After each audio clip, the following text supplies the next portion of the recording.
Part 2 दत्तपंथीय भजन परंपरा। या भजन मंडळीत कमीत कमी 5 न जास्तीत जास्त 20 लोक असतात। या भजनाला साथ असते ती ढोलकी, पखवाज आणि सूरपेटी प्लस दिमडी आणि टाळकरी जास्त असतात। सरप्राइझिंग एलिमेंट म्हणजे या मंडळाच्या सेंटरला एक कलाकार दोन्ही हातात चिपळ्या घेऊन गुडघ्यावर नाचत असतो। हे भजन त्रितालातलं असल्याने अत्यंत गतिशील आणि उत्साहवर्धक असतं। ह्यामध्ये वारकरी संतांचे अभंग तर गातातच, पण दत्त संप्रदायातील भजन काही वेळा सिनेमातील गाण्यांच्या चालींवरही अभंग सादर होतात।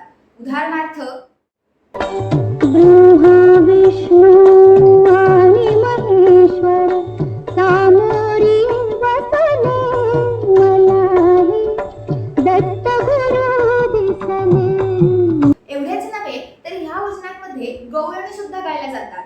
ह्या मंडळीमध्ये ठराविक उत्सवांना ड्रेस कोड आणि एकसारख्या टोप्या घालण्याची परंपरा आहे। दत्त मंदिर आणि ग्रामदेवतेसमोर ही भजने सादर होतातच, पण अजूनही ह्या भजनांच्या कॉम्पिटिशन्स होतात। आहे ना अनोखी गंमत? पुढचा प्रकार गेस करा, कमेंट करा।